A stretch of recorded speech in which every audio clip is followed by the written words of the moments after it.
प्रदेशवासियों को मैं रामनवमी की बहुत बहुत बधाई और शुभकामनाएं देता हूं। ऐसा त्योहार, ऐसे दिन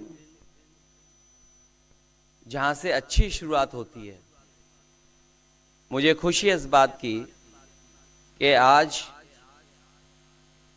कांग्रेस पार्टी के नेता राहुल गांधी जी और समाजवादी पार्टी की आज हम मिलकर के प्रेस कर रहे हैं। पहले चरण का चुनाव उत्तर प्रदेश का होने जा रहा है और जो पश्चिम से हवा चल रही है वो पूरे के पूरे उत्तर प्रदेश और देश के माहौल को बदलने जा रही है। आज गाजियाबाद में बैठे हैं। इस बार भारतीय जनता पार्टी को गाजियाबाद से लेकर के गाजीपुर तक इंडिया गठबंधन सफाया करने का काम करेगा। आज किसान दुखी है। तमाम जो वादे किए थे, भारतीय जनता पार्टी की हर बात झूठी निकली। उनके वादे झूठे।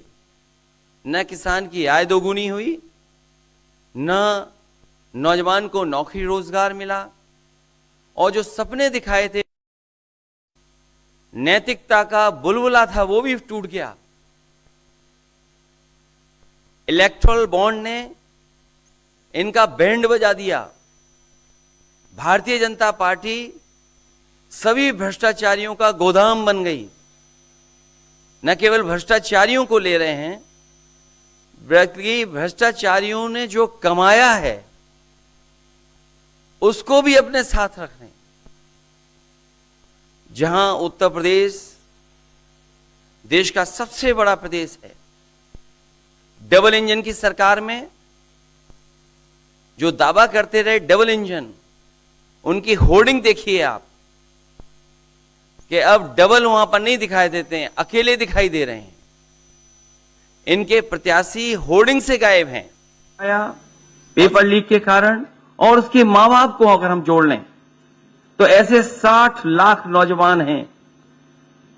60 लाख नौजवानों का भविष्य अंधकार में डाल दिया। और अगर 60 लाख का गुणा करें हम 3 से, 1 करोड़ 80 लाख, और 1 करोड़ 80 लाख को अगर हम डिवाइड कर दें 80 लोकसभाओं से, तो भारतीय जनता पार्टी का 2,25,000 वोट हर लोकसभा में कम हुआ है। इसलिए एक भी वोट बट ना पाए। जहां हमें मतदान करना है, वहीं मतदान के दिन हमें सावधान भी रहना है। अगर हम सावधान रह करके मतदान करेंगे और अपने बूथ की चौकीदारी करेंगे तो भारतीय जनता पार्टी का सफाया होगा। आने वाले चुनाव में, ये देश का चुनाव है, देश की जनता बदलाव चाहती है और बदलाव की हवा पश्चिम से उत्तर प्रदेश से चल रही है।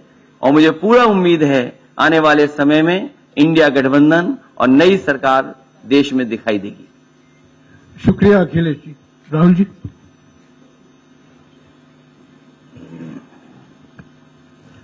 नमस्कार। रामनवमी की आप सबको, देश को बहुत बहुत शुभकामनाएं।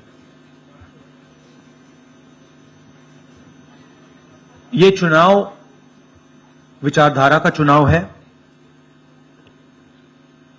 एक तरफ आरएसएस और बीजेपी जो संविधान है, लोकतांत्रिक सिस्टम है, उसको खत्म करने की कोशिश कर रही है, और दूसरी तरफ इंडिया गठबंधन कांग्रेस पार्टी संविधान को, लोकतंत्र को डिफेंड करने की कोशिश कर रही है, उसकी रक्षा कर रही है। चुनाव में 2-3 बड़े मुद्दे हैं। सबसे बड़ा बेरोजगारी, दूसरे नंबर पर महंगाई, भागीदारी। मगर बीजेपी 24 घंटा डिस्ट्रैक्शन करने में लगी रहती है। कभी प्रधानमंत्री समुद्र के नीचे चले जाते हैं, कभी आसमान में सी प्लेन पे चले जाते हैं, मगर जो मुद्दे हैं उनके बारे में ना प्रधानमंत्री ना बीजेपी बात करती है। कुछ दिन पहले प्रधानमंत्री ने एएनआई को बहुत लंबा इंटरव्यू दिया, स्क्रिप्टेड था मगर फ्लॉप शो था। प्रधानमंत्री जी ने उसमें इलेक्टोरल बॉन्ड्स समझाने की कोशिश की। प्रधानमंत्री जी कहते हैं कि इलेक्टोरल बॉन्ड्स का सिस्टम ट्रांसपेरेंसी के लिए लाया गया, राजनीति को साफ करने के लिए लाया गया। अगर यह सच है तो उस सिस्टम को सुप्रीम कोर्ट ने रद्द क्यों किया?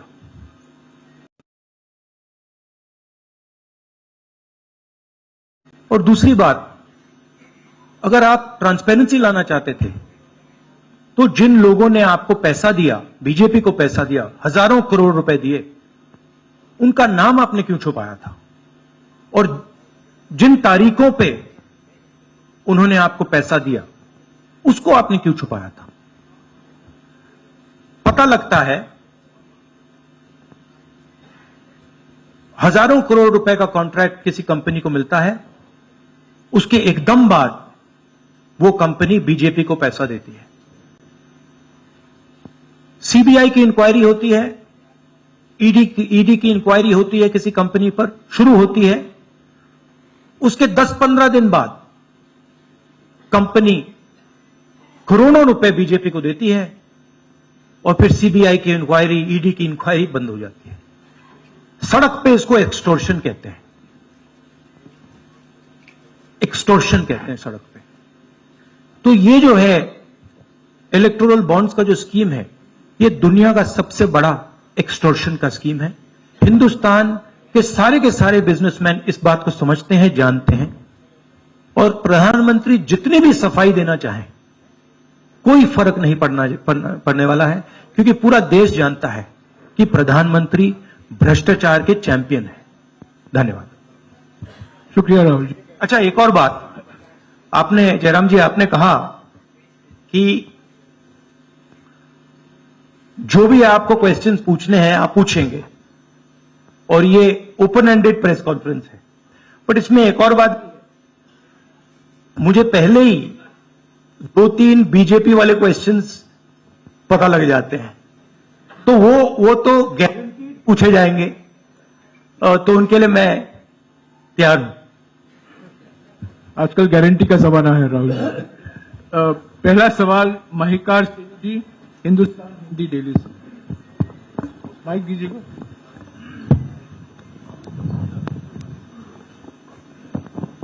राहुल जी, स्वागत है आपका।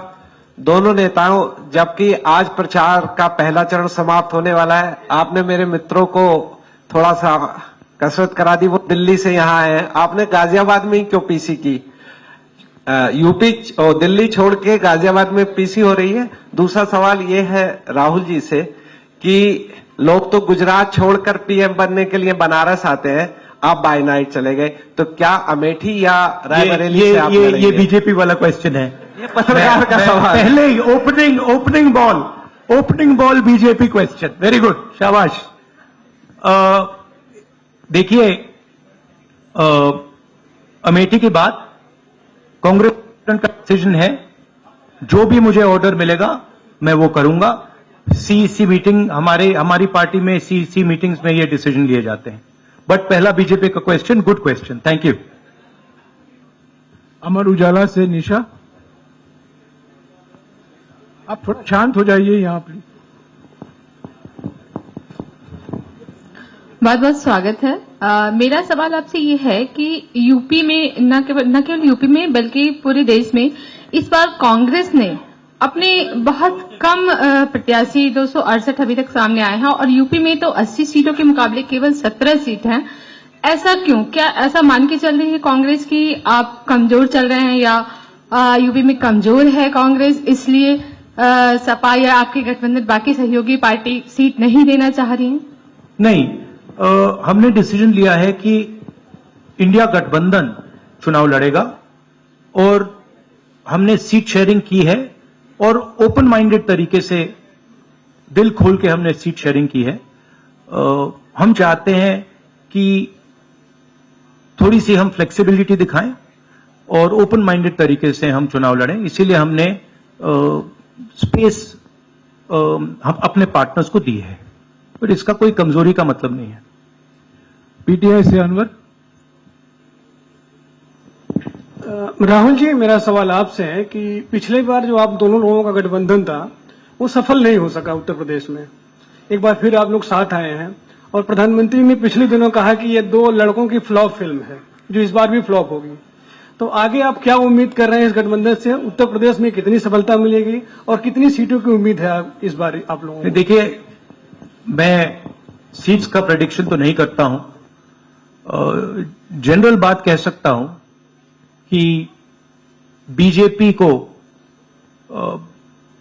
मुझे लग रहा था 15-20 दिन पहले कि 180 से 180 तक जाएंगे, अब मुझे लग रहा है 150 तक जाएंगे। हर स्टेट में हमें रिपोर्ट मिल रही है कि हमारा चुनाव इंप्रूव कर रहा है और अंडर करंट है। जहां तक गठबंधन की बात है, यूपी गठबंधन की बात है, बड़ा पावरफुल गठबंधन है और बहुत अच्छा परफॉर्मेंस होगा हमारा उत्तर प्रदेश में। दैनिक जागरण से आदित्य त्रिपाठी। आप दोनों का बहुत बहुत स्वागत है। मेरा प्रश्न यह है कि उत्तर प्रदेश में एनडीए गठबंधन रोकने के लिए आपकी क्या रणनीति है? सॉरी, क्या? उत्तर प्रदेश में एनडीए गठबंधन को रोकने के लिए आपकी क्या रणनीति आप दोनों लोगों की? उत्तर प्रदेश में नेशनल लेवल पे मैं आपको हमारा फाउंडेशन बता देता हूं और वही आइडियाज हम उत्तर प्रदेश में भी चलाएंगे। देखिए, पिछले 10 सालों में नरेंद्र मोदी जी ने नोटबंदी करके, गलत जीएसटी लागू करके, और जो बड़े बड़े अरबपति हैं, अदानी जी हैं, उनका पूरा सपोर्ट करके जो रोजगार पैदा करने का सिस्टम था उसको उन्होंने खत्म कर दिया है। तो सबसे पहला काम जो रोजगार हिंदुस्तान के युवाओं को मिलना चाहिए उसको एक बार फिर स्ट्रेंथन करने का है। उसके लिए हमने अपने मैनिफेस्टो में 2-3 आइडियाज दिए हैं। एक आइडिया रेवोल्यूशनरी आइडिया है, राइट टू अप्रेंटिसशिप। तो जो अमीर घर के बच्चे होते हैं वो अप्रेंटिसशिप करते हैं, ट्रेनिंग मिलती है, पेड ट्रेनिंग होती है। तो हमने डिसाइड किया है कि हिंदुस्तान के उत्तर प्रदेश के सब ग्रेजुएट्स को, डिप्लोमा होल्डर्स को हम अप्रेंटिसशिप का अधिकार देंगे। जो भी अप्रेंटिसशिप करना चाहेगा उसको प्राइवेट सेक्टर में, पब्लिक सेक्टर में, सरकार में अधिकार मिलेगा, अप्रेंटिसशिप का अधिकार मिलेगा, ट्रेनिंग होगी और 1 लाख रुपए साल का, 8,500 रुपए महीने का उस युवा के बैंक अकाउंट में हम डालेंगे। और ये करोड़ों युवाओं के लिए हम अधिकार दे रहे हैं। इससे एक ट्रेन्ड मैन पावर तैयार होगा, प्राइवेट कंपनीज को भी इसका फायदा होगा, सरकार को भी इसका फायदा होगा और एक प्रकार से युवाओं के लिए ये एक जॉब मार्केट में एंट्री का सिस्टम हो जाएगा। दूसरी चीज 30 लाख सरकारी रोजगार हैं जो नरेंद्र मोदी भर नहीं रहे हैं, वो वैकेंसीज हम युवाओं को देने जा रहे हैं। पेपर लीक की बात हुई है, उसके लिए हम कानून बनाएंगे, उसको हम खत्म कर देंगे। तो ये बात हुई युवाओं की। एक और हमारा आइडिया, क्रांतिकारी आइडिया, और ये उत्तर प्रदेश की महिलाओं को बहुत फायदा मिलेगा इससे। हर गरीब परिवार की हम लिस्ट बनाएंगे और हर गरीब परिवार में से हम एक महिला को चुनेंगे और उसके बैंक अकाउंट में महीने के 8,500 रुपए, साल के 1 लाख रुपए सरकार हर महीने बैंक अकाउंट में डालने जा रही है। किसानों की बात, किसान सिर्फ 2 चीजें मांग रहा है। नरेंद्र मोदी से 10 साल मांगा, हमें सही दाम दिलवा दीजिए, और जैसे आपने 16 लाख करोड़ रुपए, मतलब 24 साल का मनरेगा आपने अदानी जैसे लोगों का माफ किया, वैसा ही आप हमारा भी माफ कर दीजिए। और नरेंद्र मोदी मना करते हैं, उन पर फायरिंग करवा देते हैं, उनको डरा देते हैं। तो हमने लीगल एमएसपी का निर्णय ले लिया है। हिंदुस्तान में पहली बार लीगली गारंटीड एमएसपी होगी, और हम उनका, किसानों का कर्जा माफ करने जा रहे हैं। यही मेन मुद्दे हैं चुनाव में। बीजेपी का मैनिफेस्टो देखेंगे तो उसमें आपको उसका जो फाउंडेशन है, 2 चीजें हैं। एक कि वो शायद 10-15 साल बाद ओलंपिक गेम्स इंडिया लाएंगे, और दूसरा एक या 2 व्यक्तियों को वो चांद पे पहुंचा देंगे। तो ये बेसिकली चुनाव चल रहा है। शुक्रिया राहुल जी। अगले 3-4 सवाल आप कृपया अखिलेश जी से पूछेगा। एएनआई से शालिनी।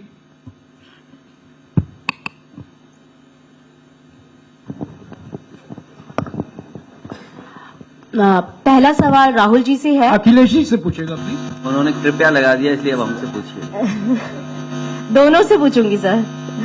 पहला सवाल राहुल जी से है, जैसे कि पीएम ने कहा है कि मैं देश बचा रहा हूं, लेकिन इंडिया अलायंस जो है वो परिवार बचा रहा है, इस पर क्या कहेंगे सर? और जो दूसरा सवाल, सेकंड बीजेपी क्वेश्चन। सर दूसरा जो सवाल है मेरा वो ये है, जादूगर कहा है उन्होंने राहुल जी को, और उन्होंने कहा एएनआई को जब इंटरव्यू दिया उसमें बोला कि ऐसा